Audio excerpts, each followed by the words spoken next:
Salut tout le monde, comment va? C'est Lord Vendetta avec vous, j'espère que tout le monde va bien, j'espère que tout le monde passe un merveilleux mercredi. Salut à vous tous la famille. Donc une autre vidéo statique pour vous, on va parler XRP Ripple, mais avant de commencer, je sais que j'ai une vieille gueule, la barbe, t'inquiète, dès que je vais finir la vidéo, je vais aller fucking couper mes cheveux, etc. Je dois aller au hammam aussi. Et en plus de ça, j'ai trop maigri parce que je m'entraîne 2 fois par jour et malheureusement, je n'ai pas une discipline dans la nourriture et surtout que quand tu t'entraînes 2 fois par jour, donc tu dois manger beaucoup plus. Malheureusement, non, I can't. Et là, ça paraît sur ma gueule, ça paraît aussi sur mon corps. Mais là, aujourd'hui, j'ai acheté pour… ouais, c'est un putain de budget aujourd'hui. J'ai acheté tout ce qu'il faut, tout est devant moi. Protéines, BCAA, magnésium, oméga, multivitamines, collagène, je sais pas quelle autre connerie encore. Bref, j'ai tout acheté parce que là, j'en ai marre. Il faut que je grossisse, il faut que je prenne de la masse, il faut que je prenne du volume. Voilà, j'en ai marre du cardio, j'en ai marre du crossfit, j'en ai marre d'être sec. Là, je vais être gros, là je vais être gros, je vais fucking amplifier. Donc, on va travailler sur ça. Mais on commence live. Mais avant de commencer, n'oubliez pas qu'il y a toujours le rabais de 50 $ sur le Decent Wallet. Au lieu de 159 $, c'est 109 $ et le lien il se trouve dans la description sur chacune de mes vidéos. Sinon la famille, je vous conseille fortement d'ouvrir un compte sur Bitrou. Le lien il se trouve dans la description sur chacune de mes vidéos. Sinon la famille, je vous invite fortement à intégrer le Discord, le club des champions. Le lien il se trouve dans la description sur chacune de mes vidéos. On commence live. Donc premier truc, Ripple s'associe à Futureverse pour assurer la garde des actifs cryptographiques. Donc les gens qui ne connaissent pas Futureverse, et j'ai parlé de Futureverse il y a très longtemps. Futureverse est une entreprise qui a rapport avec le gaming, qui a rapport avec la metaverse. Okay. Futureverse utilise le réseau Racine, donc Root Network. Le réseau Racine utilise le XRP Ledger et connecté au XRP Ledger. Donc ça reste le même écosystème, quoi, tu vois. Ripple s'associe à Futureverse pour assurer la garde des actifs cryptographiques. N'oubliez pas que quand on parle de metaverse, quand on parle de gaming, etc., on va créer une économie virtuelle. C'est ça la blockchain. La blockchain, etc., va permettre à une création d'une économie virtuelle dans multiples metaverses. Cette économie virtuelle va être basée sur des actifs, des NFT, plein d'autres choses, tu vois. Donc des vrais actifs avec une valeur qui seront réglés, qui seront transactés, qui seront échangés, qui seront tradés, etc. etc. Et en plus de ça, ils doivent être dans un service de garde pour être protégés, pour être en sécurité, quoi. Parce que sinon, des gens peuvent frauder ces actifs-là et tout et tout. Alors si les gens peuvent frauder les actifs, donc ils peuvent frauder la metaverse, donc il n'y a personne qui va utiliser la metaverse, tu vois ce que je veux dire? Donc c'est toute une industrie qui a rapport avec le metaverse, qui a rapport avec le gaming. Futureverse sont connectés à Epic Games. Et Futureverse, comme je viens de te dire, elle est connectée au réseau Racine. Et le réseau Racine utilise le XRP Ledger. Okay? So, là, Futureverse va utiliser Ripple pour sécuriser les actifs cryptographiques dans son écosystème. Okay? Ripple a annoncé des partenariats stratégiques en Corée du Sud dans le but de renforcer l'adoption de la blockchain dans la région Asie-Pacifique. Donc, n'oubliez pas que Ripple a mis en place 1 milliard de XRP ou je pense 1 milliard de dollars pour les Japonais et pour les Coréens, pour les Sud-Coréens. Pour investir sur des startups, pour investir sur des développeurs, etc. etc. Donc, pour élargir, les tentacules de Ripple, quoi. Voilà. Donc, l'un des partenariats est avec la société d'intelligence artificielle et de metaverse basée en Corée du Sud, Futureverse. Ripple a confirmé qu'il fournirait des services d'autogarde pour Futureverse. Voilà, c'est ce que je viens de t'expliquer, garantissant que les actifs des clients soient reçus et stockés en toute sécurité. Parce que quand on parle de metaverse, on parle de NFT, on parle de plein de différents types d'actifs qui vont se retrouver dans cette metaverse, qui seront échangés, qui seront réglés, qui seront plein d'autres choses. Mais il faut aussi les sécuriser. Donc, il faut un service de garde fiable. Et Ripple sera le service de garde pour Futureverse. Okay? N'oublie pas que Ripple, elle a la main sur… elle possède Metaco. Elle possède Standard Custody ou un truc du genre. Elle possède, je pense, 3 ou 4 services de garde. Tu vois? Donc, et là, maintenant, on parle aussi de le Ripple Custody. Donc là, ça, c'est un autre service de garde. Non seulement Ripple détient Metaco, qui est un gros service de garde pour les institutions financières, etc., etc. Elle détient aussi un autre service de garde, je ne me rappelle plus du nom, je me rappelle plus vraiment du nom. Et là maintenant, on vient d'entendre un nouveau terme qui s'appelle le Ripple Custody. Donc, le Ripple Custody est un stockage temporaire pour les actifs numériques. Donc, un stockage temporaire. Ce n'est pas un stockage permanent, ce n'est pas un vrai service de garde. Donc, on stocke les actifs numériques temporairement. Car Futureverse les créera sur sa blockchain auto. Futureverse a l'intention de fournir aux utilisateurs un accès sûr et vérifié par la connaissance du client KYC au service de finances décentralisées, la DeFi. Donc, le Ripple Custody est un service de stockage. Mais n'oubliez pas que le Ripple Custody sera connecté à RippleNet, sera connecté au XRP Ledger. Donc, on pourra trouver de la liquidité pour ces actifs numériques qui seront dans ce service de garde qui s'appelle Ripple Custody. On pourra trouver de la liquidité pour ces actifs numériques pour des règlements. Tu vois ce que je veux dire? So, une fois qu'on rentre dans une partie de l'écosystème de Ripple, on peut utiliser tout l'écosystème de Ripple à notre avantage. Okay? Donc, ces actifs numériques auront besoin de liquidité pour être réglés, auront besoin de liquidité pour être tradés. Tu vois ce que je veux dire? So, le Ripple Custody, non seulement il fournira un stockage temporaire, mais aussi sera un tunnel ou un pont vers les AMM qui se trouvent sur le DEX du XRP Ledger. Okay? Parce que là, on parle de DeFi. DeFi, la finance décentralisée, donc ces actifs numériques, voilà, peuvent être utilisés comme des garanties, comme des collatérales, etc. etc. So, la société DIA basée en Corée du Sud a réitéré son adoption des normes de jetons non fongibles NFT XRP Ledger en tirant parti de la rentabilité et des hautes performances du réseau XRP Ledger. Le développement comprend également l'utilisation de XRP comme jeton de frais de gaz natif de la blockchain auto. Donc, n'oubliez pas que, qu'est-ce que je vous ai dit tout à l'heure? Futureverse est connecté au réseau Racine. Le réseau Racine est connecté au XRP Ledger. Le réseau Racine utilise XRP comme token natif de son réseau. Okay? Donc, le réseau Racine peut créer son propre token, mais il n'en a pas besoin. Donc, il se dit, je n'ai pas besoin d'avoir un token, je peux me connecter au XRP Ledger et je peux utiliser XRP comme mon propre token. Ben, c'est pareil avec la blockchain Auto. Donc, Futureverse aura sa propre blockchain qui s'appelle Auto. Et Auto aura son propre token qui est XRP. Donc, c'est le même XRP que tu détiens, que je détiens, qui est sur le XRP Ledger. Au lieu qu'ils créent leur propre token, ben non, ils veulent utiliser que XRP parce que ça ne sert à rien qu'ils créent un autre token. Tu comprends ce que je veux dire? Donc, il y aura plein de blockchains avec le temps qui auront leur propre blockchain, leur propre monde, tout ce que tu veux, mais ils ne vont même pas créer de token. Ils vont toujours utiliser XRP comme token principal de leur blockchain. Pourquoi? Parce qu'il y a l'interopérabilité, l'échelle latérale fédérée. Ripple élargit son horizon, donc ça on le sait. Futureverse a déclaré qu'avec le marché de la garde cryptographique qui devrait atteindre 10 milliards de dollars au cours des 6 prochaines années, il était crucial de tirer parti de l'évolutivité et de la fiabilité de Ripple.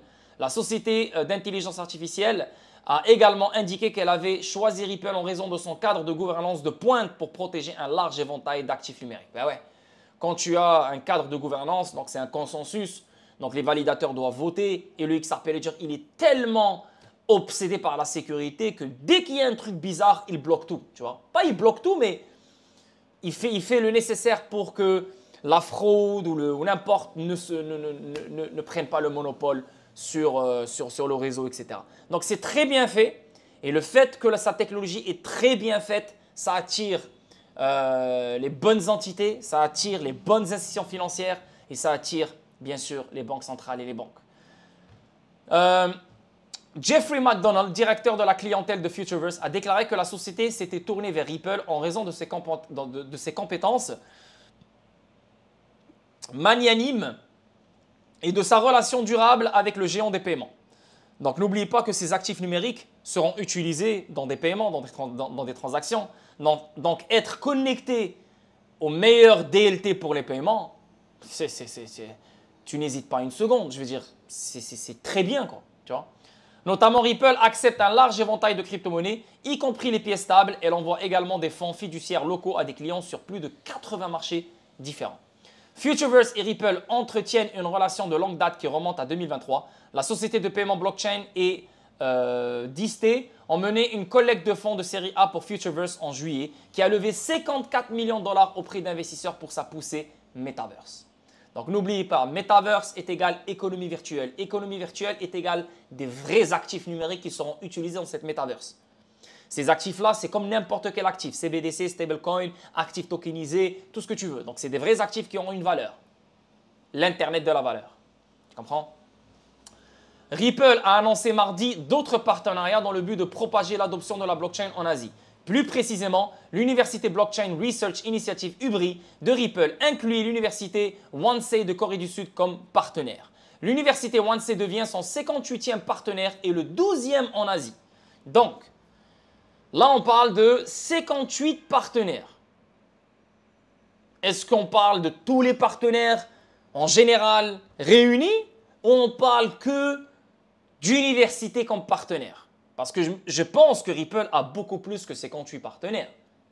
Moi, d'après moi, après tous les partenaires qu'on a checkés et qu'on a vus, je pense que Ripple dépasse le 58. Arrête là, c'est juste les clients que Ripple possède, on parle de plus de 400-500 clients, plus que ça. Donc les partenaires, je pense que c'est plus que ça. Mais est-ce qu'on parle d'université?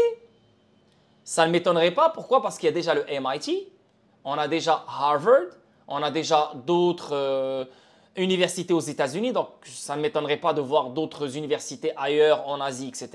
Donc je pense que c'est des partenaires universitaires, je pense. L'établissement supérieur recevra des subventions de Ripple et Ripple, elle n'arrête pas de faire des subventions partout dans le monde pour énormément d'universités. Parmi ces universités, c'est le MIT, dans lequel Gary Gensler éduquait les gens sur la blockchain. L'adoption et l'intégration de la blockchain parmi ses étudiants. UBRI organiserait des hackathons. Ah oui, ok, excuse-moi, UBRI. Voilà, donc oui, on parle de partenaires universitaires. Voilà, là je viens de voir le UBRI.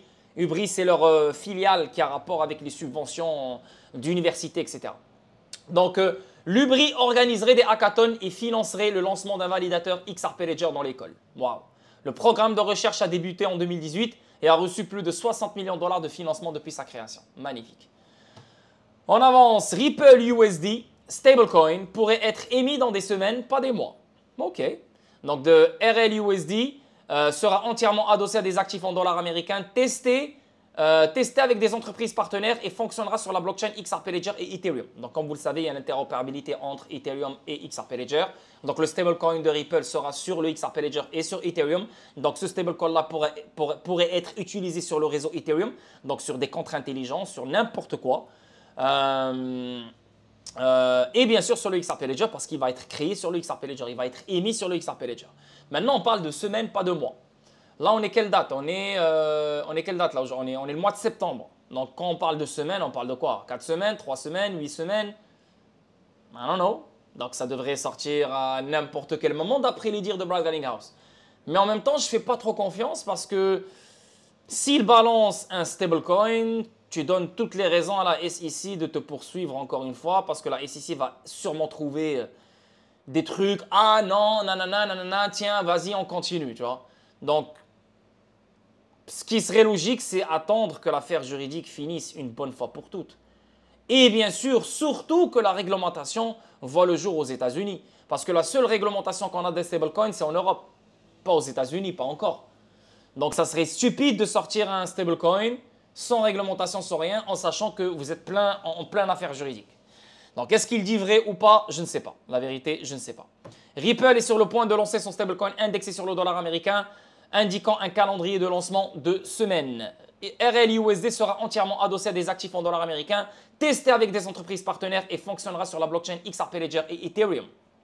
Donc, le PDG de Ripple Labs, Brad Garlinghouse, a déclaré mercredi lors de la Korea Blockchain Week que le stablecoin de la société indexé sur le dollar américain était sur le point d'être émis.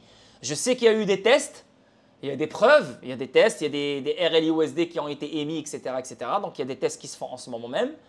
Mais est-ce que vraiment le stablecoin Ripple sortira d'ici quelques semaines? Je doute fort, mais après, si ça sort, il n'y a aucun problème. Moi, je m'en fous. C'est parce que s'ils le sortent, c'est parce qu'ils savent qu'il n'y aura aucun problème pour eux. Voilà, ce n'est pas des cons, hein. Ils savent. Ripple a révélé pour la première fois ses projets de stablecoin en avril, déclarant que le jeton serait adossé à 100% des dépôts en dollars américains, à des bons du trésor américain à court terme et à d'autres équivalents de trésorerie. Il a commencé à tester le jeton depuis août avec des entreprises partenaires. Le stablecoin devrait être déployé sur le XRP Ledger, axé sur les institutions de Ripple et sur la blockchain Ethereum pour commencer et sera basé sur la norme de jeton ERC20 d'Ethereum. Donc, tu pourras transacter le stablecoin de Ripple sur le réseau Ethereum, mais les particuliers vont toujours transacter le stablecoin de Ripple sur le XRP Ledger parce qu'on ne paye pas de frais sur le XRP Ledger. Mais sur Ethereum, je ne pense pas que le retail, je ne pense pas que les particuliers utiliseront Ethereum pour transacter le stablecoin de Ripple parce qu'il y aura trop de frais sur Ethereum. So, ça sera des institutions financières qui utiliseront le stablecoin de Ripple sur le réseau Ethereum parce qu'eux, ils s'en foutent des frais de gaz. Nous, on ne s'en fout pas. Donc, l'utilisation sera sur le XRP Ledger beaucoup plus que Ethereum pour nous. Okay? Les projets pour le stablecoin s'inscrivent dans le cadre de nouvelles améliorations du réseau XRP Ledger sous la forme de contrats intelligents compatibles avec Ethereum. Donc là, maintenant, ils nous ont balancé les AMM, ils nous ont balancé le Lending Protocol, ils nous ont balancé le Clawback, ils nous ont balancé le DID, ils nous ont balancé le RLUSD, les oracles aussi, et là maintenant, ils nous balancent les contrats intelligents. So, je pense que l'XRP Ledger fait tout ce qu'il faut, pas l'XRP Ledger, mais Ripple, font tout ce qu'il faut pour être prêt à la DeFi institutionnelle. Parce que la DeFi institutionnelle, elle a besoin de tout ce qu'il faut. Elle a besoin des contrats intelligents, elle a besoin des AMM, elle a besoin de Lending Protocol, elle a besoin de plein d'autres choses, tu comprends? So, on voit clairement que le XRP Ledger se dote de ce qu'il faut pour accueillir une bonne fois pour toutes la DeFi institutionnelle. Et ça, c'est très fort. On avance, et là c'est Forbes. Forbes qui nous parle de quelle est la place des stablecoins dans l'avenir des paiements transfrontaliers. Et quand on parle de stablecoin, on ne parle pas que de Ripple, on parle de Tailcoin aussi. On parle de Bax aussi, BAB. On parle de tous les écosystèmes qui sont basés sur les stablecoins. Parmi les plus gros écosystèmes qui sont basés sur les stablecoins, c'est Tailcoin. Tailcoin, Tailcoin, c'est stablecoin là. Vraiment, les stablecoins, c'est son pilier de base, tu vois. Et là, ça parle de RLUSD, ça parle de Ripple, blabla, tout ce bordel. Donc, pour Ripple, cette décision est extrêmement importante pour plusieurs raisons. Premièrement, l'économie Web3 a de plus en plus besoin de réserves de valeur non volatiles. C'est vrai. Quand tu as toute une économie Web3 qui est basée sur des tokens volatiles, donc à chaque cycle, ça chute 80%, 90%, comment tu veux que l'économie Web3 se tienne bien? C'est impossible. Donc, il faut des pièces stables. Ça, c'est obligé. Et les pièces stables sont nécessaires pour la DeFi. On ne peut pas avoir, encore une fois, des tokens volatiles et on veut utiliser la finance décentralisée. Donc, il faut aussi des pièces stables. Les pièces stables est une épine dorsale importante dans cette nouvelle révolution. Okay?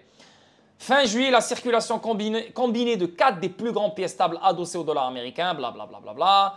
Le jeton XRP de Ripple, qui est utilisé pour transférer de la valeur via son XRP Ledger et être échangé en tant que crypto-monnaie, est déjà populaire au sein de la communauté Web3. La société est donc bien placée pour lancer un stablecoin dans cet espace.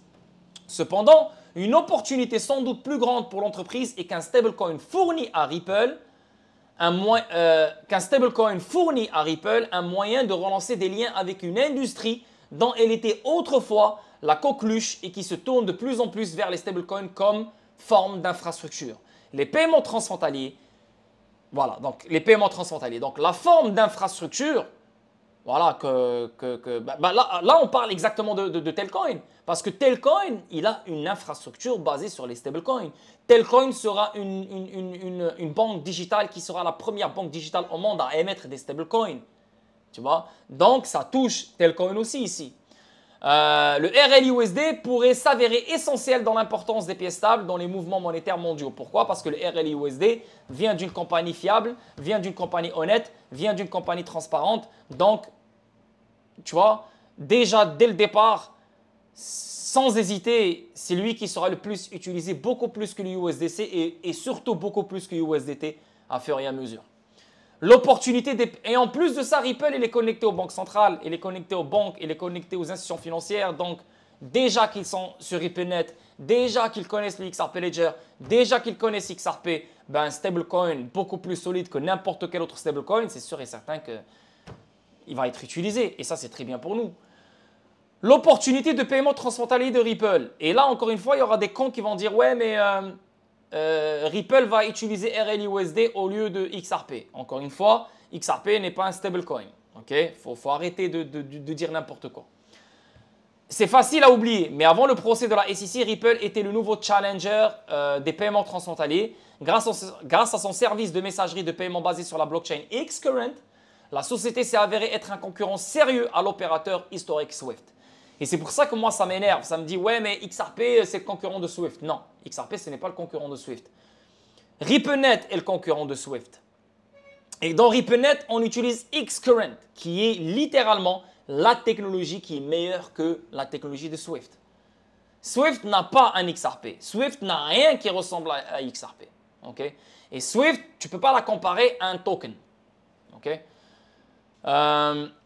Pour d'autres, l'entreprise facilitait les transferts d'argent via son service RippleNet qui voyait l'infrastructure de paiement transfrontalière traditionnelle, souvent connue sous le nom de rails, les rails, les rails de train, remplacés par une combinaison de blockchain et de crypto-monnaies de l'entreprise. Sous RippleNet, XRP est devenu le moyen de déplacer la valeur d'un paiement. Donc, une fois qu'on intègre RippleNet, il n'y a plus rien qui nous empêche à utiliser XRP. À part la réglementation, bien sûr. Une fois qu'on aura la réglementation aux États-Unis, c'est fini. Parce que tout le monde sera sur RippleNet. Et le XRP Ledger lui servant de rail. Donc, offrant un règlement instantané, ce système s'est avéré populaire comme moyen de moderniser certaines parties de l'infrastructure des sociétés de paiement. Le géant des transferts d'argent de détail MoneyGram faisait partie de ceux qui ont utilisé RippleNet. Ripple ayant même acheté une participation de 10% dans la société qu'il a finalement vendue en 2024. Donc, on continue ici. Procès. Là, je vais parler directement de... Voilà. La place croissante des stablecoins dans les paiements transfrontaliers. Au sein du secteur des paiements transfrontaliers, la perception de toute forme d'infrastructure basée sur la blockchain a connu des changements considérables au cours des dernières années, traversant des périodes de grand enthousiasme et de scepticisme important. À l'époque où Ripple suscitait l'enthousiasme, la crypto-monnaie avait ses détracteurs, mais elle était considérée par beaucoup comme une technologie ayant sa place dans l'avenir des paiements. Et quand on parle de détracteurs, on parle de Bitcoin Maxis. C'est eux qui insultaient depuis toujours XRP parce que XRP c'est le Bitcoin 2.0. Donc pour eux, c'est toujours une menace. Dans les régions du monde où l'infrastructure de paiement était moins avancée, les solutions basées sur la crypto-monnaie trouvaient un soutien croissant. Blablabla. L'un des premiers problèmes les plus importants à ce sujet était la volatilité des crypto-monnaies. Pourquoi? Parce qu'ils suivent le Bitcoin. That's it. Même s'ils ont une utilité, même si si Bitcoin chute 30%, eux, ils vont chuter 60%. Parce que la dominance du Bitcoin, elle est high. So, on ne peut pas baser une économie du Web3, on ne peut pas baser le monde entier sur ça. Impossible, ça ne marche pas. Donc, il faut des stablecoins. Plutôt que d'être évalué en fonction de la demande du marché. Alors que l'industrie s'éloignait de Ripple au milieu de son procès, certaines entreprises ont complètement abandonné les solutions basées sur la blockchain, tandis que d'autres se sont tournées vers les pièces stables pour proposer des alternatives. Blablabla. On ne va pas lire tout ça. Pourquoi les stablecoins ont encore leur place dans les paiements? Lorsque les paiements transfrontaliers basés sur la blockchain ont été discutés pour la première fois, l'argument était qu'ils seraient moins chers et plus rapides que leurs homologues traditionnels basés sur la monnaie fiduciaire. Bien sûr, même Telcoin, ils l'ont dit. Le fait que tu transactes des stablecoins sur la blockchain, c'est déjà moins cher que Western Union, c'est déjà moins cher que les services traditionnels. On parle de 2% de frais comparé à 7% de frais et je suis sûr qu'ils peuvent baisser le 2% à 1% ou 0,5%. Tu vois? So, les stablecoins, c'est une manière incroyable pour monsieur, madame, tout le monde à économiser sur les frais et surtout, c'est une très bonne manière pour la c'est un produit nécessaire pour la DeFi institutionnelle, pour la DeFi, la finance décentralisée et aussi pour l'inclusion financière. Cependant, la réalité est un peu plus compliquée. Dans certains cas, les paiements basés sur la blockchain peuvent potentiellement être moins chers, mais pas toujours. Et les dépenses supplémentaires telles que le service client restent les mêmes. Mais par exemple, pas toujours, bien sûr, sur Ethereum. Même si tu envoies un stablecoin sur Ethereum, tu as des frais. Donc non, tout dépend de la blockchain, bien sûr. Il y a aussi l'argument de la rapidité, totalement d'accord. Mais ce qui est le plus important encore, c'est que l'entreprise fournissant le service verrait également le paiement réglé instantanément, plutôt que de devoir attendre plusieurs jours avant qu'il soit finalisé. C'est la blockchain, donc ça prend quelques minutes, voilà quoi. Quelle importance les pièces stables pourraient-elles avoir pour l'industrie? Les stablecoins et l'infrastructure blockchain qui les entourent ont certes leur place dans l'avenir des paiements transfrontaliers, mais ils font partie d'un mélange extrêmement complexe de solutions qui constituent la plomberie financière mondiale. Et Ripple, elle est en train de changer une bonne fois pour toutes la plomberie financière mondiale. Voilà, c'est exactement le même terme que Ripple utilise. Est-ce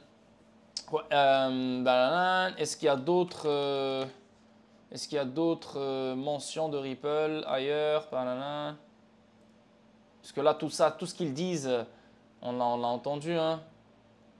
Voilà, Ripple. Mais alors que Ripple commence son procès. Ok, boum, ça on l'a tous vu. Vas-y là.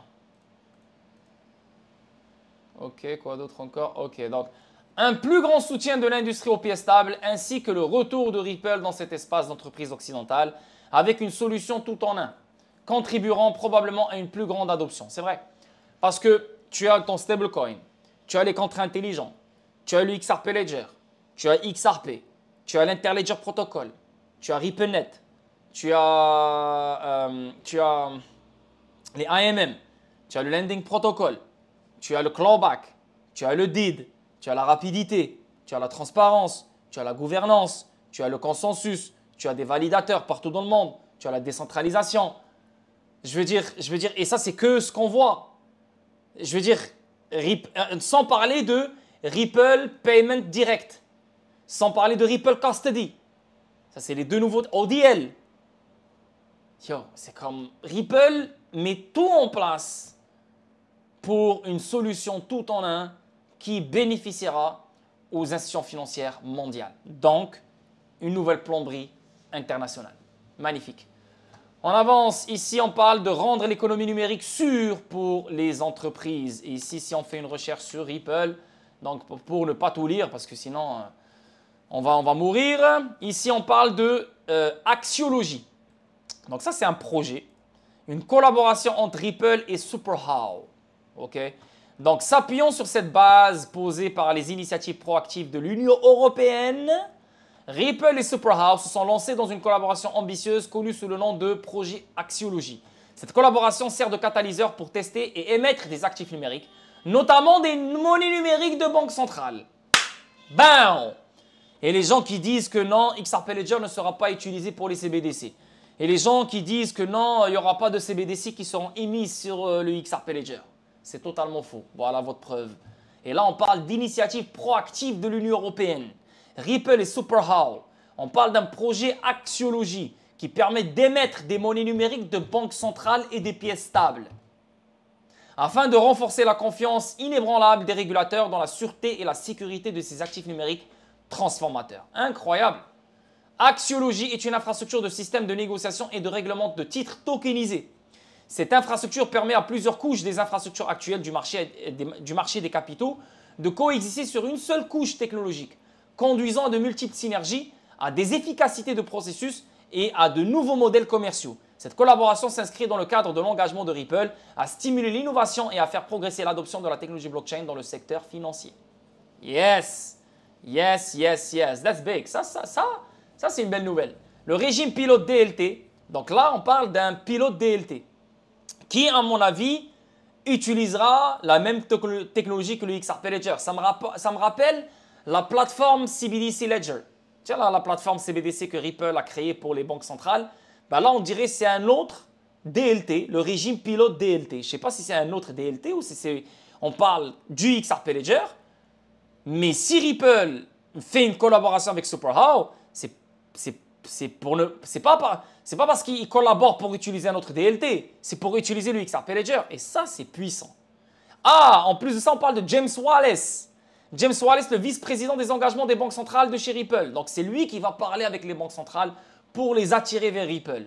Waouh! Ripple est ravi de travailler avec SuperHow et le projet de titre décentralisé Axiologie. Développons davantage notre engagement à fournir des cas d'utilisation réels pour les CBDC. Le projet vise à développer une infrastructure conforme à la réglementation dans le cadre du règlement sur le régime pilote DLT de l'Union européenne. Le règlement de titre tokenisé nécessite un actif de règlement tokenisé tel qu'une CBDC ou un stablecoin. Cela permettra l'émission et le règlement instantané d'un actif en valeur mobilière, tel qu'une obligation ou une action. Ce projet apportera des enseignements importants pour une future CBDC qui pourra ensuite être émise par les banques européennes. Ripple. Ripple. Et quand on parle de Ripple, on parle de XRP Ledger et on parle de XRP comme bridge currency entre différentes CBDCs. Magnifique nouvelle. On avance. Ripple annonce un partenariat avec la DIFC Innovation Hub pour accélérer l'adoption de la technologie blockchain au Moyen-Orient. Et n'oubliez pas que la DIFC sera présente dans le Ripple Swell à Miami le 14 et le 16 octobre. Okay? Donc Ripple, le principal fournisseur de solutions de blockchain et de cryptographie d'entreprise, a annoncé son intention de s'associer au DIFC Innovation Hub, l'écosystème d'innovation florissant du Centre financier international de Dubaï, pour accélérer la blockchain et les actifs numériques, l'innovation aux Émirats arabes unis. Le nouveau partenariat connectera la prochaine génération de développeurs au DIFC Innovation Hub, la plus grande communauté d'innovation de la région et qui héberge plus de 1000 entreprises technologiques en phase de croissance, sociétés d'innovation, laboratoires numériques, sociétés de capital risque, régulateurs et entités éducatives. Voilà, donc ça veut dire que Ripple et la technologie de Ripple pourraient se faire utiliser au Moyen-Orient. N'oublie pas qu'on a déjà le Koweït, on a déjà le Qatar, on a déjà l'Égypte, on a déjà l'Arabie Saoudite, on a déjà Israël, on a déjà d'autres pays, je pense. QNB. QNB, c'est ça, c'est quoi? Ouais, c'est ça. Quoi d'autre encore? Ouais, pour l'instant, c'est ce que j'ai dans la tête, mais il n'y a pas plus. Dubaï, ouais, Dubaï lui aussi. Yes! On avance. Le CTO de Ripple déclare « Je préfère utiliser XRP sur le XRP Ledger plutôt que RLUSD ». Je le comprends, il a totalement raison. Parce que RLUSD est un stablecoin comme n'importe quel autre stablecoin émis par une entité, donc c'est centralisé. Aussi simple que ça. Donc il n'a pas les mêmes critères, il n'a pas les mêmes avantages et les mêmes privilèges que XRP t'offre. XRP, il est neutre, aucune juridiction ne le contrôle. Tu vois ce que je veux dire? XRP pourrait se faire utiliser par tout le monde dans le monde entier. Le stablecoin de Ripple, non. Tu vois ce que je veux dire? Parce que le stablecoin de Ripple, tu vas me dire, ouais, mais BRICS, c'est des Chinois, c'est des Russes. Pourquoi ils vont utiliser un stablecoin américain? Ça, je suis d'accord avec toi. Ils ne l'utiliseront pas. Ils vont utiliser un stablecoin russe qui va être créé par les banques russes, par je sais pas quoi. Un stablecoin ou des stablecoins chinois créés par des banques chinoises, etc. Qu'eux peuvent utiliser entre eux. Je suis totalement d'accord. Mais XRP reste un actif universel. Russie, Chine, Japon, Vietnam, Cambodge, tout ce que tu veux, utilisera XRP parce que c'est universel avec le XRP Ledger. Le stablecoin de Ripple, il n'est pas universel. Ça reste un stablecoin comme n'importe quel autre stablecoin qui pourrait être émis par n'importe quelle banque et par n'importe quelle institution financière. Donc, c'est centralisé. Okay? Donc, on va voir qu'est-ce que David Schwartz il dit. Donc, David Schwartz a révélé ce point de vue dans un article récent sur X tout en répondant aux demandes de la communauté concernant les pivots. Et en utilisant XRP, c'est là qu'on change le monde. C'est là qu'on change la plomberie. Parce qu'en utilisant les stablecoins, on ne change pas la plomberie. La plomberie, elle change en utilisant XRP. Quand on te dit que Ripple est là pour changer la plomberie du système financier mondial, c'est l'utilisation du XRP qui changera la plomberie du système financier mondial. Sans l'utilisation du XRP, il n'y aura pas de nouvelles plomberies. On aura des nouveaux termes, oui, des CBDC, des stablecoins, ouais, c'est des nouveaux termes, mais on utilise toujours le même système traditionnel qui est le préfinancement, qui est. Tu vois? Donc, le passionné de Crypto Green, Sam, a déclenché blablabla. Donc, Sam a remis en question la justification de ses décisions, y compris la décision de Ripple de soutenir le RLUSD sur la chaîne Ethereum. Il a émis des doutes quant à l'efficacité des efforts de renforcement des liquidités sur le XRP Ledger. Il a également remis en question les implications d'un rachat de 1,4 milliard de dollars avant l'introduction en bourse prévue de Ripple, suggérant qu'il pourrait s'agir d'une tentative de consolider le contrôle ou d'atténuer les risques avant d'entrer en bourse.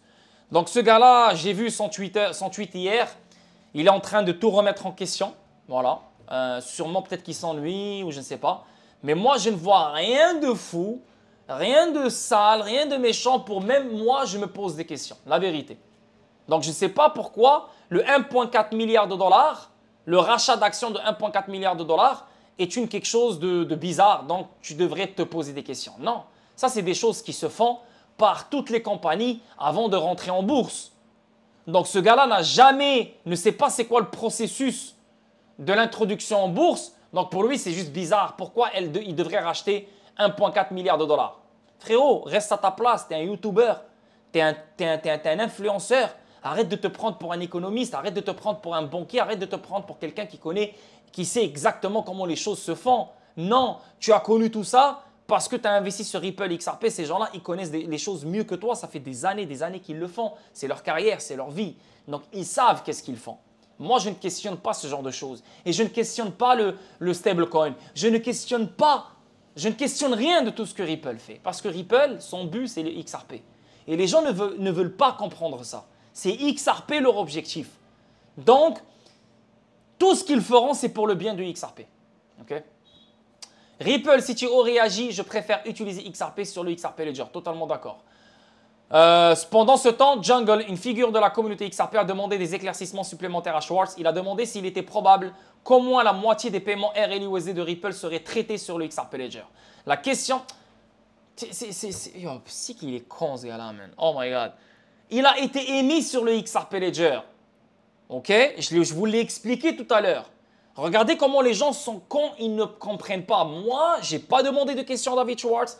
J'ai demandé de questions à personne. C'est juste moi et ma tête. Les particuliers vont choisir d'utiliser le stablecoin de Ripple sur le XRP Ledger parce que le XRP Ledger, il n'y a pas de frais.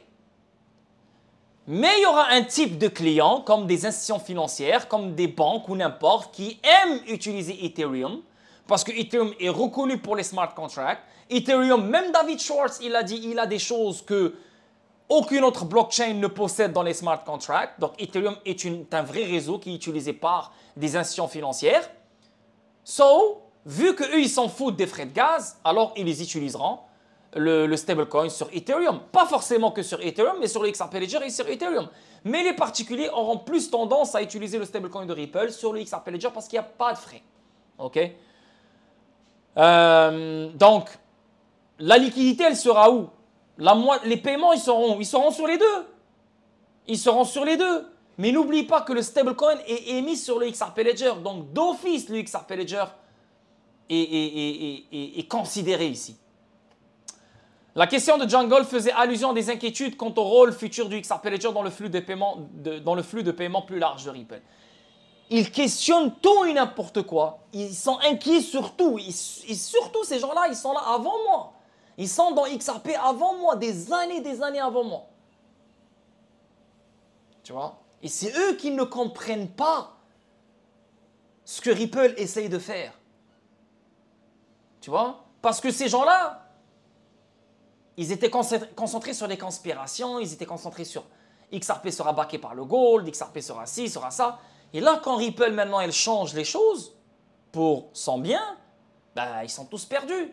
Là, là, ça nous montre les lacunes que ces gens-là ont dans leur investissement. Et ces gens-là ont beaucoup de followers, donc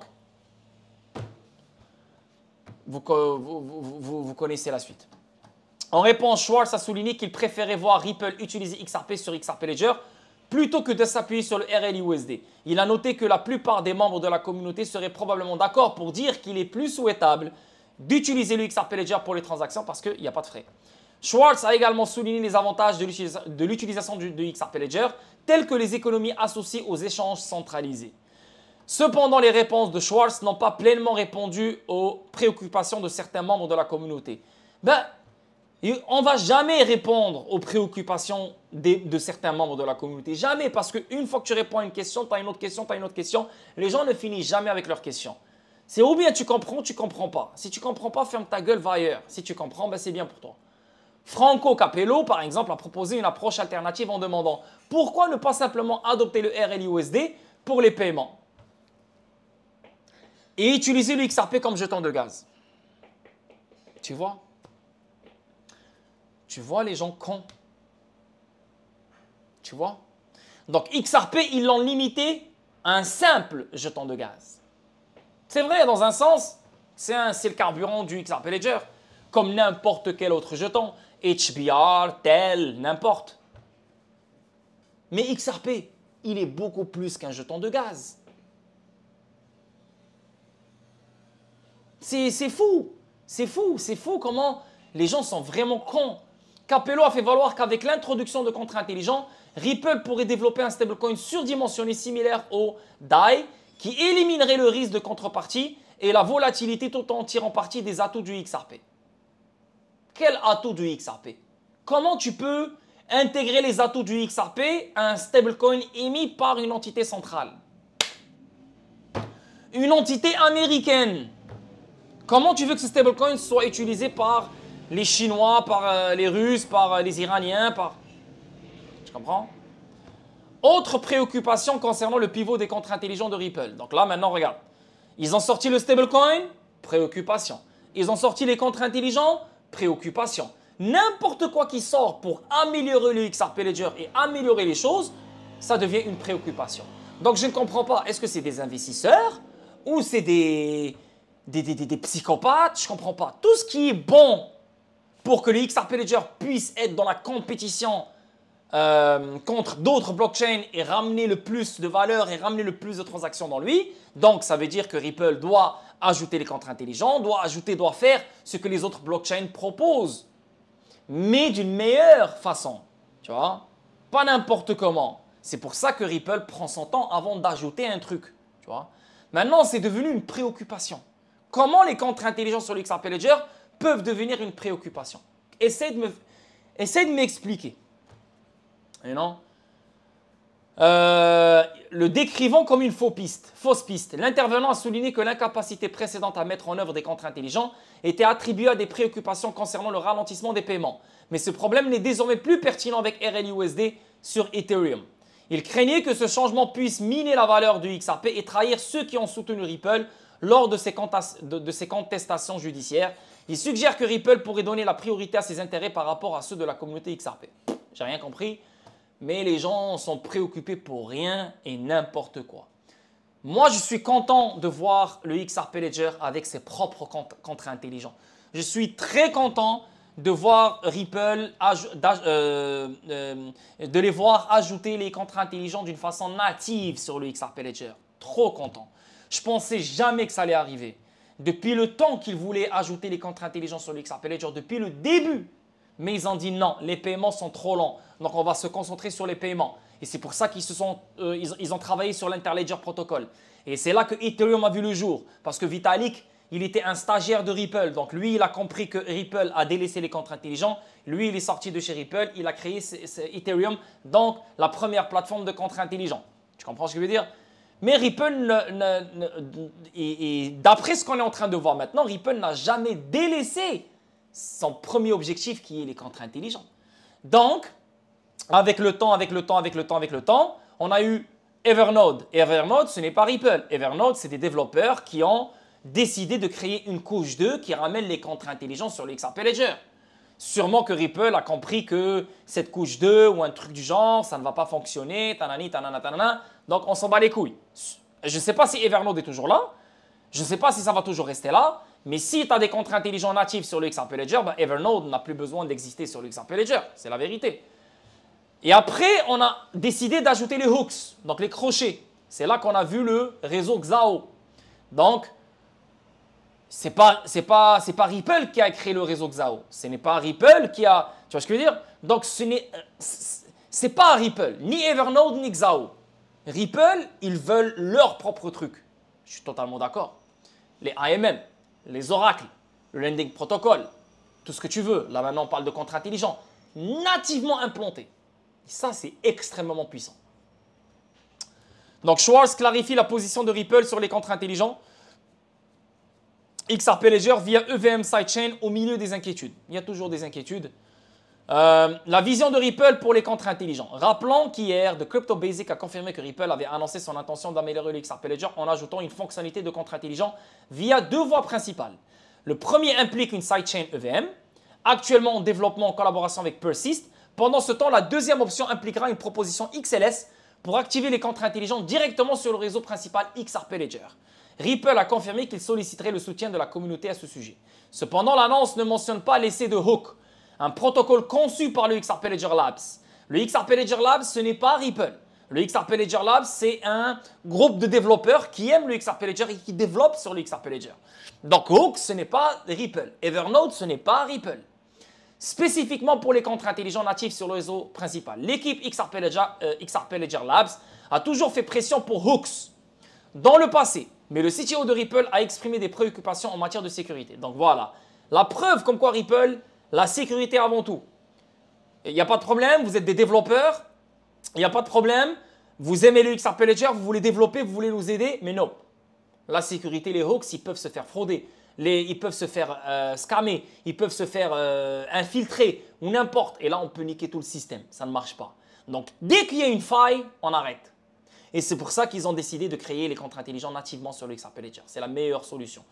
Pourquoi ils ont décidé de ne pas le faire depuis toujours? Parce que ça allait nuire au pouvoir du mainnet. Ça allait nuire au pouvoir du XRP Ledger qui est les paiements, la rapidité des paiements. Mais là, je pense qu'ils ont compris que on peut l'ajouter sans nuire au pouvoir du XRP Ledger. Donc, celui qui va se fâcher ici, c'est qui? C'est Weston Wine, celui qui a créé Xoom. Celui qui a créé Xoom, c'est lui qui va se fâcher. Hein? Parce que c'est lui qui a créé les hooks. C'est lui qui a mis pression sur les hooks. Tu vois?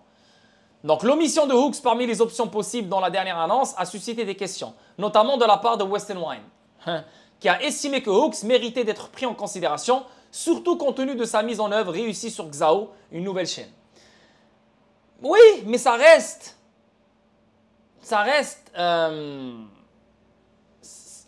Il y a un risque.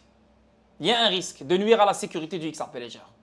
Et le XRP Ledger est un DLT universel qui sera utilisé par les institutions financières du monde entier, les banques centrales du monde entier. Donc non. Au milieu de la réaction violente qui a suivi, David Schwartz s'est adressé à X pour clarifier la position de Ripple. Il a souligné que Ripple n'a ni l'intention ni le pouvoir de modifier le XRP Ledger unilatéralement. En fait, ni l'intention n'a ni l'intention ni le pouvoir. Voilà. Même si elle a l'intention, elle n'a pas le pouvoir parce que c'est les validateurs qui décident. C'est un vote. Donc les validateurs doivent faire un vote de 80% qui doit rester 2 semaines pour que les contrats intelligents soient ajoutés sur le XRP Ledger. Donc Ripple ne va pas venir et va dire « Ok, tu sais quoi, on va ajouter les contrats intelligents ». Non, non, non. Il propose, mais c'est les validateurs qui vont décider. Comme avec les AMM, comme avec n'importe quelle autre fonctionnalité. Au lieu de cela, l'annonce récente de la société visait à communiquer la reconnaissance par Ripple de la valeur d'apporter la programmabilité au réseau principal XRP Ledger. Schwartz a souligné que Ripple s'engage en faveur de la transparence et de l'implication de la communauté et que l'annonce était la première étape d'un processus qui inclurait les commentaires de la communauté et les révisions de conception. Il a expliqué que jusqu'à récemment, il ne voyait pas de moyen réalisable de mettre en œuvre des contrats intelligents sur le réseau principal sans modifier fondamentalement le XRP Ledger. Voilà, donc depuis toujours, ils n'avaient pas de solution. Donc maintenant, pour vraiment les ajouter, ils doivent changer le XRP Ledger fondamentalement. Voilà. Cependant, après des discussions avec divers membres de la communauté, y compris ceux d'Orchestra Finance qui utilisent les AMM, il s'est rendu compte qu'il pourrait être possible d'introduire la programmabilité sur le réseau principal tout en relevant les défis clés tels que l'encombrement du grand livre, la réduction de la vitesse des transactions et les vulnérabilités potentielles en matière de sécurité. Donc, sans toucher la réduction, sans toucher la vitesse des transactions et bien sûr la sécurité. Donc, si on ne touche pas la vitesse et si on ne touche pas la sécurité, pourquoi? Why not? Pourquoi pas? Tu vois? Il a reconnu que d'autres membres de la communauté étaient parvenus à cette conclusion plus tôt et a souligné que Ripple avait l'intention d'adopter une approche prudente, étape par étape, pour atténuer les risques associés à de tels changements. N'oublie pas, il y a Codius. Codius. Donc, je ne sais pas si maintenant, c'est le moment de sortir Codius. Parce que Codius, le site web, il est toujours là. Il est toujours en ligne. Il est toujours propre. Tu vois?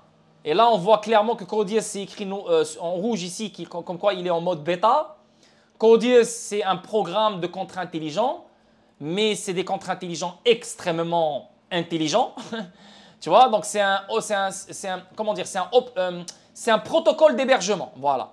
Codius est un protocole d'hébergement. Cela rend très facile le téléchargement d'un programme que vous souhaitez qu'il s'exécute sur un hôte ou sur des milliers d'hôtes. Tu vois? Donc, smart contract, contrat intelligent. Lorsque deux personnes effectuent une transaction, elles peuvent écrire les termes de leur transaction dans un code, mais aucune d'elles ne peut faire confiance à l'autre pour l'exécuter. Codius permet à un tierce de l'exécuter et d'attester de l'intégrité du code exact qu'il a reçu. Bref, ça touche les contrats intelligents et ça améliore les contrats intelligents. Et les contrats intelligents, c'est ça qui va ramener des milliards et des milliards et des milliards et des milliards de valeurs sur le XRP Ledger. Non seulement la tokenisation, mais aussi les contrats intelligents. Parce que n'oubliez pas, c'est des contrats. Donc, pour que tu acceptes la transaction, pour que j'accepte la transaction, pour que l'application fasse ce truc-là ou fasse cette opération, fasse ci, il faut qu'on accepte les règles dans ce contrat intelligent, tu vois. Sinon, il n'y aura rien qui va s'exécuter. Les contrats intelligents est une épine dorsale dans l'Internet de la valeur, avec la tokenisation. Et je vais vous montrer une vidéo de Chris Larsen. Je ne sais pas si je pourrais la retrouver maintenant. J'ai pas pensé à la préparer tout à l'heure. Je viens tout juste d'y penser. On va voir vite fait maintenant.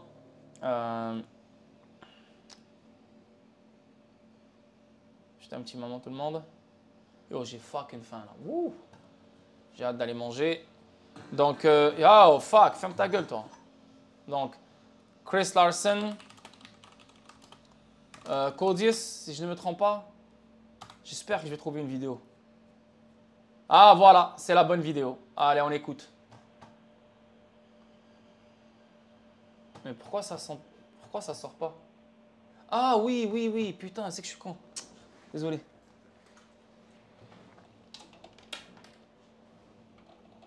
Écoutez bien. Je vais traduire et écoutez bien. Donc, c'est préférable que je mette ça ici. C'est mieux pour que vous puissiez voir. Je vais changer de scène. Voilà. Écoutez bien les gars, écoutez bien, parce que là on parle de contrat intelligent. Écoutez bien. Et cette vidéo, elle date plus de 1 an. C'est plus de 1 an. Elle date au moins 6 ans ou 7 ans, cette vidéo. Je me rappelle d'elle. Écoutez bien ce qu'ils disent. Vous allez comprendre toute cette ampleur de contrat intelligent.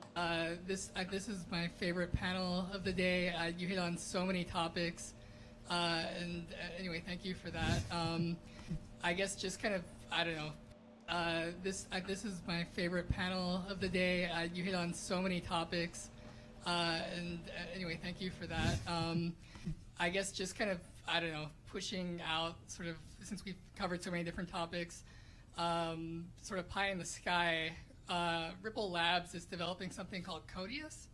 And I've been looking at that, and it's probably a few months away from really being usable to a developer, but it theoretically seems like it may make it possible to build systems that autonomously transmit money without anybody owning those systems.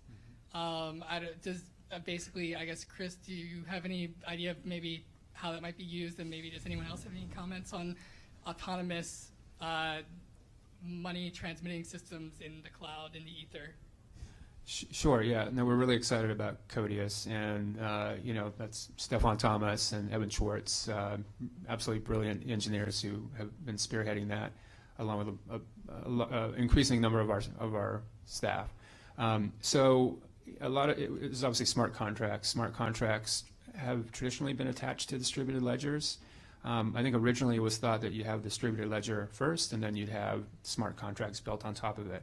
We've started taking a different approach with Codius in making them two completely separate streams, so that with Codius you can both use any programming language and you can use any form of ledger. So whether it be a distributed ledger, decentralized ledger, whether it be PayPal, centralized ledger, Chase, whatever, we think those smart contracts should be able to tie anything of value from any counterparty or non-counterparty.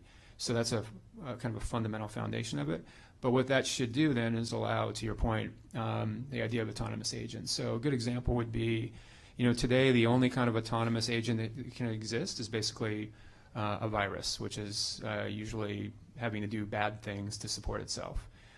Originally, the idea behind viruses was that you could have benevolent viruses, and we think with things like autonomous agents that can think of a program that can exist in the wild and kind of have a bank account. Again, an application cannot go to Chase and open a bank account, which means it can't support itself. It can't take in payments from customers. It can't hire developers to improve itself. And something like Codius would allow that to happen. So you might have a world where you have benevolent agents running around that could actually be antibodies for viruses. That would be one example, taking the place of antivirus companies. You could have an autonomous agent that would be like an Uber, where you wouldn't need Uber. You'd have a direct sort of connection between the customer and the driver. That driver actually could be eventually a self-driving car. What gets really interesting there is you could theoretically eliminate profit margins because autonomous agents don't need to make profit. So these things will have a lot of, obviously this is in the future a bit, but this is real now. You can do this all today, and you'll see a lot of new tools coming out. But that's the world where I think you could see 1 billion times 1 billion transactions a day, if you're really going into a world of an internet for value with. Vous avez entendu à la fin? Voilà, c'est la fin.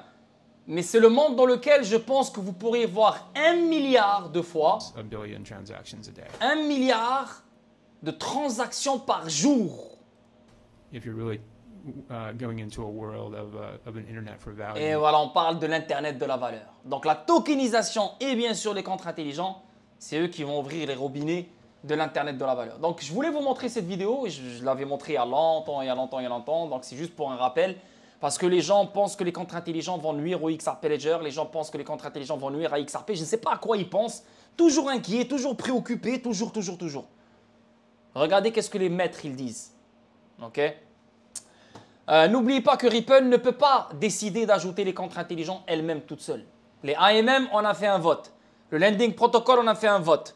Tout ce qu'on ajoute sur le XRP Ledger a besoin d'un vote. Les contrats intelligents aussi vont passer par un vote. Ok.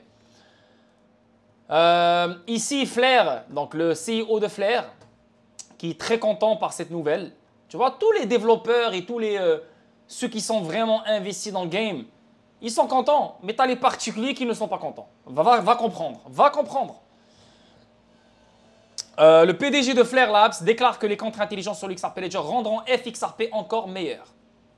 Donc FXRP, c'est XRP mais enveloppé pour être transacté sur le réseau Flare. Okay? Donc c'est pour ça qu'on l'appelle FRXRP. Okay? Le PDG de Flare Labs estime que le XRP Ledger accueillant des contrats intelligents natifs renforcerait la fonctionnalité des FA7 basés sur XRP. Donc FA7 est contrat intelligent de Flare sur le XRP Ledger. Pour les non-initiés, FA7 cherche à apporter des capacités de contrats intelligents aux actifs qui ne les prennent pas en charge de manière native. Donc Bitcoin, XLM, je pense, XDC, n'importe quel Gala, n'importe quel actif qui n'a pas de contrat intelligent dans sa blockchain. Donc, il peut accueillir des contrats intelligents, il peut se faire utiliser dans des contrats intelligents grâce au réseau Flare. Okay? Notamment, le projet fonctionne en créant des versions de ces jetons sur le réseau Flare. Il permet ensuite aux participants du réseau d'utiliser ces versions pour des contrats intelligents et d'autres applications de la finance décentralisée. Donc, à l'origine, le projet FA7 profite du manque de fonctionnalités natives de contrats intelligents sur une blockchain. Cependant, le projet n'a pas encore été lancé et son développement est toujours en cours. Ça, on le sait.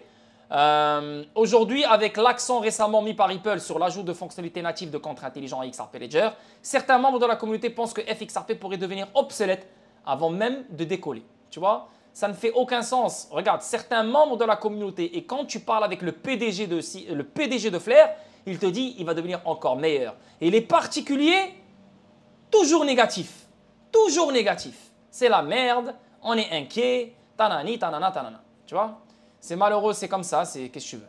Donc, position du cofondateur de Flare. Répondant à des préoccupations, Hugo Filion, cofondateur de Flare Network et PDG de Flare Labs, a rassuré la communauté sur le fait que l'introduction de contrats intelligents sur le XRP Ledger ne diminuerait pas la valeur de FXRP. Au lieu de cela, il a fait valoir que cela améliorerait le projet. Donc, selon Filion, avoir des contrats intelligents sur le XRP Ledger rendrait FXRP plus polyvalent et plus avantageux. Il a expliqué que ce développement faciliterait l'intégration de XRP avec d'autres actifs du réseau Flare, tels que FBTC et les actifs pontés via le protocole Stargate de Flare. Cette interopérabilité permettrait aux utilisateurs de tirer parti des atouts des différents écosystèmes. Filion a également souligné que pour le cas d'utilisation où l'interopérabilité via Flare n'est pas nécessaire, les oracles de Flare pourraient être utilisés directement sur le XRP Ledger. Tu vois? Donc c'est une interopérabilité, il n'y a plus d'obstacles, il n'y a plus de frontières, on fait ce qu'on veut. On fait ce qu'on veut. Le XRP Ledger a des contrats intelligents, il n'y a aucun problème. Alors FXRP sera plus avantageux, il sera meilleur, etc. comparé aux autres FA7 qui n'ont pas des contrats intelligents. C'est tout. Après, moi, je ne suis pas un développeur, je ne peux pas te parler comme Hugo Filion, je ne peux pas te dire comment les choses vont fonctionner exactement, mais ça fait juste du sens. Comment on va nuire au XRP, comment on va nuire au FXRP si le XRP Ledger ajoute des contrats intelligents. Et vous avez vu la vidéo que je viens tout juste de vous montrer. C'est ça qui va débloquer des milliards et des milliards et des milliards de transactions par jour. Tu vois? Avec le temps, bien sûr. Donc, quand tu as le réseau Flare et quand tu as tous ces réseaux-là interopérables, donc on ne parle pas de milliards, on parle de trilliards de transactions par jour, putain. Tu vois, c'est juste énorme. On avance. Les tensions montent que la communauté XRP, alors que Ripple, les tensions montent dans la communauté XRP, alors que Ripple renverse sa position sur les contrats intelligents XRP Ledger. Tu vois, la tension monte dans la communauté et la chose qui me fait regretter, pas qui me fait regretter, mais qui me dit mais putain, pourquoi tu es sur XRP? Pas parce que XRP c'est de la merde, non, au contraire, pour moi c'est le meilleur actif. C'est parce que la communauté derrière Ripple, pourquoi Ripple a laissé cette communauté se faire? On a des investisseurs, oui, mais on n'a pas besoin de communauté. La vérité, on n'avait pas besoin. Parce que c'est juste une communauté négative qui te suit, qui te casse les couilles. À chaque fois, c'est vraiment... La dernière décision de Ripple visant à introduire des contrats intelligents natifs sur le XRP Ledger a suscité un mécontentement important au sein de la communauté XRP, en particulier de la part des développeurs indépendants. Ah, ben oui! Les développeurs indépendants, ils sont fâchés. Pourquoi? Parce que Evernode, c'est des développeurs indépendants. Les hooks, c'est des développeurs indépendants. Donc, tous les développeurs qui veulent participer au développement du XRP Ledger seront fâchés. Parce que Ripple n'a pas pris en considération leur travail. Ben écoute, ça ne me dérange pas, votre travail il est bien, il n'y a aucun problème, on le prend en considération. Mais c'est une question de sécurité. Donc, je suis désolé, je ne vais pas te faire plaisir à toi, je ne vais pas faire plaisir à 2 ou 5 ou 10 développeurs en sachant que le monde entier dépense sur ma plomberie, le monde entier dépense sur mon infrastructure. Mais les gens sont très émotionnels. Les gens, ils pensent que Ripple, c'est leur ami. Les gens, ils pensent que David Schwartz, c'est leur cousin. Les gens, ils pensent que Brad Garlinghouse, il leur doit des questions. Tu as choisi d'investir sur XRP. Tu as choisi de développer sur l'XRP Ledger. That's it. Si Ripple veut changer un truc, elle change un truc. Si les validateurs décident que Ripple change un truc, ça change. Rien à foutre de ta gueule. Et ça, c'est comme ça, business is business. Donc, non seulement les développeurs, et maintenant tu vas voir des développeurs qui vont dire n'importe quoi sur Twitter. N'oublie pas, tu as Expecter. Expecter, lui, il a été délaissé par Ripple parce que Ripple a donné des subventions à d'autres personnes et ils n'ont pas donné des subventions à lui. Et eux, directement sur Twitter, ils ont commencé à insulter Ripple. Nanana. Sérieux, vous êtes des bébés. Hein? Il y a des gens qui veulent des incitations, ils veulent que Ripple les paye. Parce que c'est des validateurs, on s'en bat les couilles de toi. Si ton business dépend du XRP Ledger, alors tu dois être un validateur du XRP Ledger pour que ton business reste toujours au top. Donc, mon incitation vers toi, c'est j'aide ton entreprise à être au top en te laissant être un validateur du XRP Ledger. C'est ça l'incitation. Je ne vais pas te donner de l'argent parce que j'ai besoin de toi pour que mon réseau soit robuste. Non, non. On n'est pas là, on n'est pas en train d'investir sur une compagnie qui a besoin de personne. On investit sur une compagnie qui a besoin de personne. Non, on investit sur une compagnie qui, bien sûr, fait adopter un DLT qui aidera tout type d'entité ou d'institution financière dans ses opérations. Donc, liquidité, etc., etc. Et les gens n'aiment pas ça. Donc, tu auras beaucoup de développeurs qui vont créer de la confusion, qui vont créer la haine, qui vont créer plein d'autres choses sur Twitter. Et ces développeurs, ils sont proches de Crypto Eri, ils sont proches des grands influenceurs américains. Les grands influenceurs américains, ils vont commencer à faire des vidéos. Non, Ripple devrait faire ci, devrait faire ça. Ferme ta gueule. Reste sur YouTube. fais ta vidéo YouTube et ferme ta gueule. Ripple devrait faire ça. Va ouvrir une compagnie Ripple. Va faire ce que Ripple a fait pendant 10-15 ans. Va le faire et viens parler. Les gens, ils ne restent pas à leur place. Reste à ta place. Ces gens-là, ils savent qu'est-ce qu'ils font. Regarde les employés de Ripple, BlackRock, Trésor américain, descendent d'un étage. Donc, l'annonce de Ripple marquant notamment un changement significatif par rapport à sa position antérieure. Concernant les contrats intelligents sur le XRP Ledger, en conséquence, la réponse a été mitigée, notamment de la part de XRP Ledger Labs, un contributeur clé de l'écosystème XRP Ledger. Ouais, le XRP Ledger Labs, lui, il est fâché. C'est Weston Wind, c'est celui qui a créé Xoom. Lui, il a créé les hooks. Donc là, les hooks ne seront pas utilisés vu que Ripple va mettre en place les contrats intelligents. So, lui, ça va être le premier à commencer à insulter Ripple, c'est sûr. Selon l'annonce de lundi, Ripple cherche à améliorer l'utilité du XRP Ledger avec des contrats intelligents tirant parti d'une double approche. Cela comprend le développement d'une sidechain Ethereum et la mise en œuvre de contrats intelligents natifs directement sur le réseau principal XRP Ledger. Blablabla. Bla, bla, bla. Pendant ce temps, il y a à peine 3 mois, lors de l'événement XRP Ledger Apex, le directeur technique de Ripple, David Schwartz, a décrit le réseau principal XRP Ledger comme un grand livre à fonction fixe. Cela suggère que les contrats intelligents étaient mieux adaptés au réseau, comme la sidechain EVM ou le réseau XAO, une sidechain XRP Ledger développée pour prendre en charge les hooks. XRP Ledger Labs répond appelant à la reconnaissance et à la collaboration. LOL. En réponse, Weston Wind, directeur de XRP Ledger Labs, a publié une lettre ouverte exprimant à la fois frustration et déception face au changement de direction de Ripple. Mais il est fou, lui. C'était un développeur indépendant. Ripple ne te doit rien. Mais il est fou. Il n'y a pas d'émotion dans le business. XRP Ledger plaide depuis 4 ans en faveur d'une solution de contrat intelligent native sur le réseau XRP Ledger grâce au développement de hooks. Une solution de contrat intelligent de couche 1 conçue spécifiquement pour le XRP Ledger. En outre, Wind a souligné les défis rencontrés, notamment les obstacles et les réticences politiques. Indépendamment de cela, il a souligné l'engagement de XRP Ledger Labs en faveur du lancement éventuel de hooks sur le réseau XAO, offrant aux développeurs un environnement de production pour construire et innover. Wind a exprimé des émotions mitigées face à l'adoption récente par Ripple des contrats intelligents de couche 1, estimant que cette reconnaissance est arrivée trop tard et aux dépens de ceux qui ont piloté l'innovation au sein de l'écosystème. Je suis désolé pour toi, Weston Wind. Tu as vraiment participé à l'écosystème de XRP Ledger. Merci pour tout, mes frérots.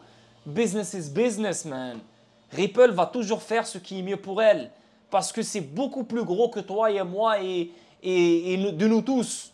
Parce que ce qu'ils essayent de faire, c'est beaucoup plus gros que nous tous. Il a critiqué le manque de communication directe de Ripple. Ripple n'est pas obligé de communiquer avec toi. Ripple n'est pas obligé de communiquer sur Twitter. Tu vois, je suis désolé. Préoccupation concernant la fragmentation de l'écosystème XRP. La lettre de Wind s'élève également des inquiétudes quant à la fragmentation potentielle de l'écosystème XRP Ledger.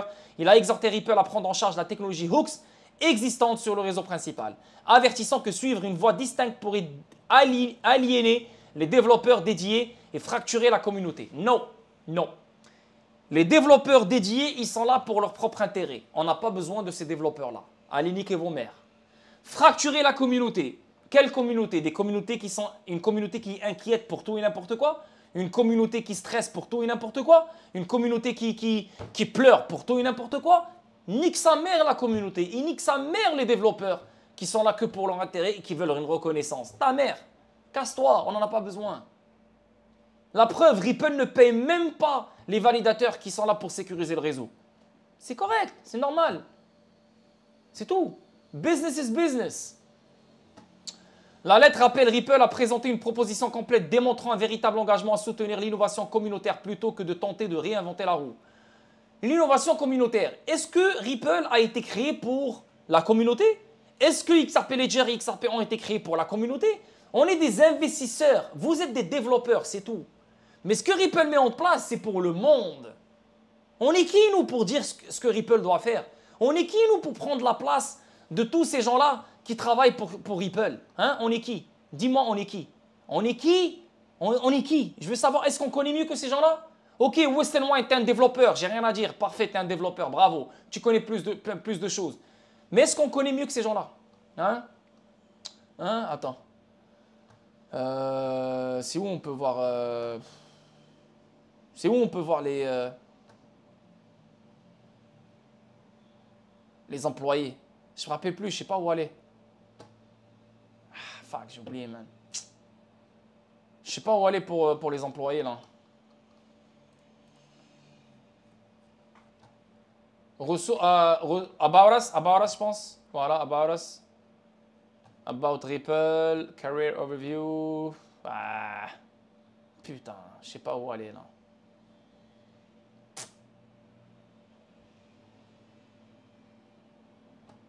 Bref, je pense que vous savez qui travaille pour Ripple. L'armée XRP réagit. Donc Schwartz, directeur technique de Ripple, a répondu aux préoccupations de Wind en précisant que Ripple avait communiqué avec le XRP Ledger Labs avant leur annonce. Il a noté que Ripple avait toujours soutenu l'initiative Hooks. Il a reconnu que même si Hooks avait du potentiel, il pourrait bénéficier de mises à jour supplémentaires pour mieux s'adapter au réseau principal XRP Ledger. Schwartz a souligné que Ripple explore toujours la meilleure approche pour les contrats intelligents et recherche une collaboration communautaire. Cependant, Wind n'était pas d'accord avec le récit de Schwartz. Il a déclaré qu'il n'y avait pas eu de discussion formelle, seulement un bref message sur un changement de position de Ripple sur les contrats intelligents. Tu vois, donc ils sont là pour la communauté. Ils ne sont pas là, ils sont là pour la communauté. Ils sont là, tu vois, ils n'ont pas pris une décision. Ils n'ont pas pris une décision. Ils sont en train de voir quelle est la meilleure option. Tu vois, et ça, c'est très bon pour nous. En tant qu'investisseur long terme, on avance. Les AMM XRP Ledger a été lancé plus tôt cette année. Hungry Moi explique comment Moi Finance construit un agrégateur DEX interchain pour des échanges transparents. Un élément clé de la DeFi institutionnelle. Donc là, j'imagine que c'est la Corée du Sud ici. Et là, on parle des AMM, DeFi institutionnel encore une fois. Et là, on parle du XRP Ledger. Ça, c'est magnifique, venant de RippleX. Encore un autre truc, le XRP Ledger est conçu pour être extrêmement efficace en termes de valeur mobile, avec une infrastructure robuste, y compris des capacités natives, DEX, AMM, Escrow, NFT, Authorized Trust Line, IOU, etc., stabilité et sécurité. Les développeurs ont accès à ces primitives composables et puissantes simplement en les intégrant au XRP Ledger. De nouvelles fonctionnalités telles que les oracles, les jetons polyvalents, un protocole de prêt, l'identité décentralisée et bien d'autres encore sont actuellement ou seront bientôt votés dans le cadre du processus de vote des amendements décentralisés. Ah, c'est très big. C'est très big, c'est très big et c'est exactement ce que je vous ai dit tout à l'heure. Donc, en ayant tout ça sur un seul DET qui est très en avance sur son temps, je veux dire, c'est juste parfait pour la DeFi institutionnelle. Tu vois? Donc, on avance ici. Là, ça parle de l'Interledger Protocol. Donc, au nom de XRP Kuwait, bienvenue et félicitations pour avoir rejoint les UNL. Donc, c'est un validateur, lui. Lui, c'est un validateur. Interledger Protocol, je vous souhaite tout le meilleur pour ce voyage. Donc, voilà. UNL. Donc, si on lit bien, le UNL mise à jour pour le XRP Ledger a été publié aujourd'hui. Les changements sont Interledger a été ajouté et FTSO a été supprimé. Donc, l'Interledger Protocol est un validateur. Voilà. Nous remercions FTSO au nom de tous les opérateurs pour leur contribution. Cool. On avance. Intellect et Wipro sont des partenaires pour des solutions financières. Et Intellect, c'est un partenaire de Ripple. Je sais pas qu'est-ce qui se passe là, pourquoi ça ne se traduit pas. Là, on voit même Microsoft ici. Là. Cette collaboration se concentrera sur l'intégration des services informatiques de Wipro avec la plateforme IMAC AI d'Intellect, une technologie visant à améliorer l'efficacité et la transformation numérique au sein des secteurs de la banque et de l'assurance. Normal que Ripple est un partenaire d'Intellect. Et pour finir, les analyses techniques. Comme vous le savez, aujourd'hui, on a eu le rapport de l'emploi. Le rapport de l'emploi qui a chuté. Hein. Donc, il s'attendait à 8 millions. On a eu 7 millions. Moi, je pensais que le rapport de l'emploi allait sortir plus élevé. Je me suis trompé dans ça, c'est pas grave. Donc, le marché, il a fait quoi? Le marché, sur le coup, il a pompé un peu. Comme tu peux voir, le Bitcoin, il a pompé un peu là, sur le coup, à l'annonce du rapport de l'emploi. Mais encore une fois, hein, le 58 400 est une résistance claire et nette. Donc, quand tu vas sur le weekly bearish engulfing candle, clair et net, regarde-moi cette bougie rouge. Quand tu vas sur le monthly bearish engulfing candle, clairement une résistance. Donc, ne soyez pas étonnés si on va chercher le 53 000 comme prochain support. Si on casse le 53 000, alors on va descendre vers le 49 000. Si on casse le 49 000, alors on peut descendre jusqu'à 44 000, 43 000, 44 000. Donc ça, c'est des choses qui peuvent arriver et je pense que ça va arriver d'ici fin septembre ou d'ici début octobre. Ça, c'est ma vision des choses. Après, je peux me tromper, mais c'est ma vision des choses. Donc ça, c'est pour le Bitcoin. En sachant que le Bitcoin va chuter, alors on va sur XRP. XRP, ben, c'est pareil. Regarde, une résistance incroyable, claire et nette, comme tu peux voir. Boum, boum, voilà. Il est en dessous de la résistance. N'oubliez pas qu'on a des lower highs, lower highs, lower high, lower high, lower high, lower high. Hein? N'oubliez pas que depuis, n'oubliez pas qu'on est en train de se, comment dire, de ce dernier high à ce dernier low. On a quoi? Donc, rejet sur la Golden Zone, dernier niveau de la Golden Zone, rejet sur le 0.5 Fibonacci Level, rejet sur le premier niveau de la Golden Zone, bearish engulfing candle sur le weekly, comme tu peux voir la bougie rouge ici. Il ne faut pas s'étonner si, bien sûr, on chute. Hein? En plus, tu as comme un canal baissier, tac, voilà, canal haussier, donc une chute vers le bas. Il ne faut pas s'étonner si prochainement, on va chercher le 35 sous, le 34 sous, voilà, avant de décoller pour chuter après, tu vois.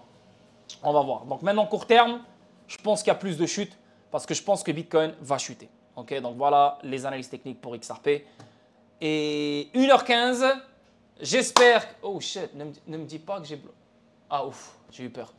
1h15, j'espère que vous allez aimer la vidéo. N'oubliez pas les likes, n'oubliez pas les abonnements, n'oubliez pas le Decent Wallet, n'oubliez pas d'intégrer le Discord. Je vous embrasse, merci pour votre support et on se capte cette semaine pour une autre vidéo ou un stream. Peace.